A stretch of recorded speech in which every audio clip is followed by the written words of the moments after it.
గౌరవనీయులైన ముఖ్యమంత్రి వర్యులు రేవంత్ రెడ్డి గారికి నమస్కారాలు సార్. నిన్న అసెంబ్లీలో బాగా చెప్పారు సార్. మీరు ఏమనంటే జీతాలు కూడా నేను అడుక్కొని చేబోదులు తీసుకొని ఇస్తున్నానని. అంత దుస్థితి ఎందుకు పట్టింది? కేసీఆర్ గారు తప్పు చేశారు కాదనట్ల. మరి ఆనాడు అసెంబ్లీ కట్టేటప్పుడు మీరు ఎందుకు అడ్డపడలేకపోయారు? కోర్టు కేసులు ఎందుకు వేయలేకపోయారు? దాన్ని ఎందుకు ఆపలేకపోయారు? ఆపలేదు. సరే, అయిపోయింది. మేము ఎంప్లాయీస్ కట్టే ట్యాక్సీలతోటి మిమ్మల్ని ఉచిత పథకాలు ఎవడు పంచమన్నాడు? ఉచిత పథకాలు ఎందుకు? ఉచిత పథకాలు ఇచ్చి మా జీవితాలు నాశనం చేయమని చెప్పినోడు ఎవడు లేడు కదా. ఎవరు చెప్పారు మీకు? ఉద్యోగస్తులకు బడ్జెట్ ఉంటుంది కదా.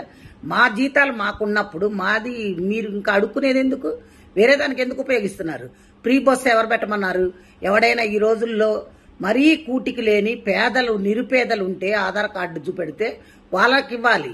అంతేగాని ఒక కూలోడు బయటకు వస్తే 800 రూపాయలు, 1000 రూపాయలు మగోళ్ళకి, ఆడోళ్ళకి 800. అలా సంపాదిస్తున్నప్పుడు అది తీసుకెళ్లి ఎక్కడ పోస్తున్నారు? బ్రాందీ షాపుల్లో పోస్తున్నారు. అదే నువ్వు ఈ ఉచితాలు పెట్టకుండా ఉద్యోగాలు వచ్చే పొజిషన్లో చేసుండి ఇండస్ట్రీస్ తీసుకొచ్చుంటే కంపెనీల్లో ఉద్యోగాలు వచ్చేవి చేసేవాళ్ళు. అసలు ఇవన్నీ ఎందుకండి? 150 మంది మీరు ఎమ్మెల్యేలు ఎమ్మెల్సీలు అందరూ ఉన్నారు కదా. మీ జీతాలు బంద్ చేసేయండి. మీకు జీతాలు ఎందుకు? 10 కార్లు ఎందుకు? మీ సొంత పైసలు పెట్టుకొని వాడుకోండి. కోట్లు పెట్టందే మీరు ఎమ్మెల్యేలు కావట్లా. అలాంటప్పుడు మీకు అన్ని వసతులు కావాలి, 1వ తారీఖు జీతాలు కావాలి, మీరు ఫండ్స్ కావాలి, మెడికల్ బిల్స్ కావాలి, అన్నీ కావాలి. ప్లెయిన్లో ఊరికనే తిరగాలి, ఇవన్నీ కావాలి. ఇవన్నీ ఎక్కడి నుంచి వచ్చినాయండి? ప్రజల సొమ్మండి, మేం కట్టే ట్యాక్సులు అండి. మా ట్యాక్సుల పైసలు మిమ్మల్ని ఉచితాలుగా వాడుకోమని చెప్పినోడు ఎవడు? ఏ రాజ్యాంగంలో రాసిందో చెప్పండి. మీరు ఇవన్నీ కానీ చేస్తే ఇప్పుడు మేము రిటైర్డ్ అయిన వాళ్ళకి కనీసం పైసలు కూడా ఇచ్చే స్థితిలో లేరు మీరు. ఇది ఒక చట్టం దాండి.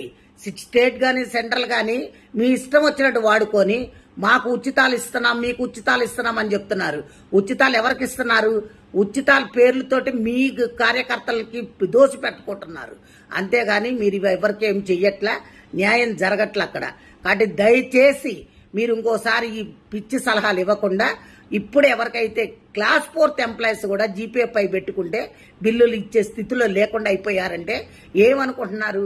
ముందు అర్జెంటుగా మా బిల్లులు మాకు పాస్ చేయండి. రిటైర్డ్ అయిన వాళ్ళకి మర్యాద పూర్వకంగా డబ్బులు ఇచ్చి పంపించండి. అది పద్ధతి. అందరు తిరగబడితే మటుకు ఊరుకునేది లేదు సార్. ఇది మంచిగా ఉండదు కూడా నేను చెప్తున్నా. Thank you.